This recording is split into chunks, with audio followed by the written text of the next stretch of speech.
शतरंज की चालों से पहचान बनाई थी, अब मैदान में उतरकर बाजी भी जीती। कुछ ऐसा ही बिहार की राजनीति में देखने को मिला है। अपने आप को दुनिया का सबसे बड़ा दल बताने वाली भारतीय जनता पार्टी के करीब 30 साल के दबदबे पर लगाम लगाते हुए प्रशांत किशोर ने अपनी पहली जीत दर्ज की है।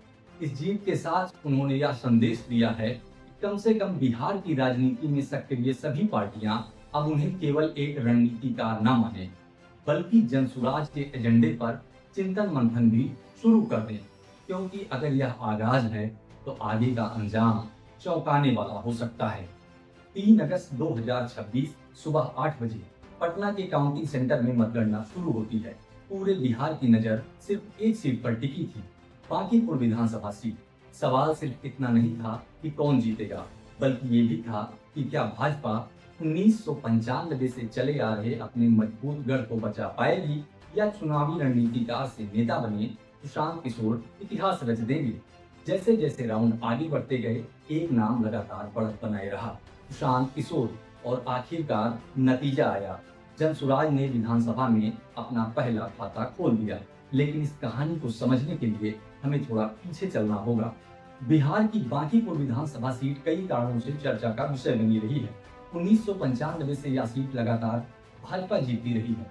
पहले नवीन किशोर प्रसाद सिन्हा और उसके बाद नितिन नवीन ने इस सीट पर भाजपा का दबदबा बनाए रखा। जब नितिन नवीन भाजपा के राष्ट्रीय अध्यक्ष बने और बाद में राज्यसभा पहुंचे, तब यह सीट खाली हुई और यहाँ पर उपचुनाव कराया गया। यहीं से कहानी दिलचस्प हो जाती है। एक तरफ थी भारतीय जनता पार्टी, जिसका इस सीट पर लगभग 30 सालों का मजबूत जनाधार था।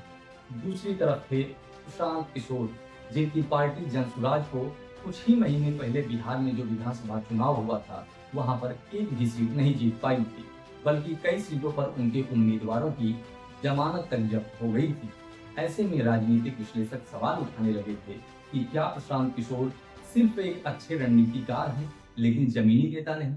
लेकिन प्रशांत किशोर ने मैदान में उतरने का फैसला किया। चुनाव प्रचार के दौरान उन्होंने जाति और परंपरागत समीकरणों से ज्यादा शिक्षा, रोजगार, युवाओं का पलायन, भ्रष्टाचार, स्वास्थ्य व्यवस्था, बेहतर सरकारी स्कूल और सुशासन जैसे मुद्दों को केंद्र में रखा। हाल में जो छात्र आंदोलन हुए और परीक्षा से जुड़े मुद्दों को भी उन्होंने लगातार उठाया। उनका संदेश था कि बिहार की राजनीति को सिर्फ चेहरे नहीं, व्यवस्था बदलने की जरूरत है।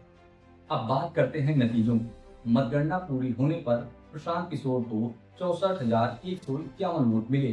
भाजपा के उम्मीदवार नीरज कुमार सिन्हा को 44,827 वोट मिले, यानी लगभग 19,324 वोटों का अंतर रहा। राजद की जो उम्मीदवार थी रेखा गुप्ता, वो तीसरे स्थान पर रही। यह सिर्फ प्रशांत किशोर की पहली चुनावी जीत नहीं थी, बल्कि जनसुराज की भी विधानसभा में पहली एंट्री थी। एक और दिलचस्प बात, इस उपचुनाव में मतदान लगभग 34.24% ही रहा, जो सामान्य विधानसभा चुनाव की तुलना में काफी कम था। कम मतदान के बावजूद नतीजा इतना बड़ा आया कि इसने पूरे बिहार की राजनीति में नई बहस छेड़ दी। अब सबसे बड़ा सवाल, क्या यह सिर्फ एक उपचुनाव की जीत है या बिहार की राजनीति में किसी बड़े बदलाव की शुरुआत? राजनीतिक विश्लेषकों की राय अलग अलग है।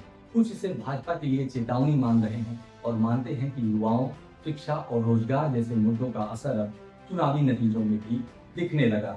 वहीं कुछ विशेषज्ञों का कहना है कि किसी भी नए राजनीतिक दल की असली परीक्षा पूरे विधानसभा चुनाव में होती है, इसलिए अभी बड़े निष्कर्ष निकालना जल्दबाजी होगी। लेकिन एक बात तय है कि जिस व्यक्ति को कुछ महीने पहले तक सिर्फ चुनावी रणनीतिकार कहा जाता था, उसने अब खुद चुनाव जीत कर यह साबित कर दिया है कि उसकी राजनीतिक यात्रा अभी शुरू हुई है।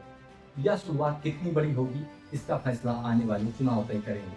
अब आपकी क्या राय है? क्या प्रशांत किशोर बिहार की राजनीति का नया विकल्प बन सकते हैं या यह सिर्फ एक उपचुनाव तक सीमित रहे? कमेंट में जरूर बताएं। नमस्कार।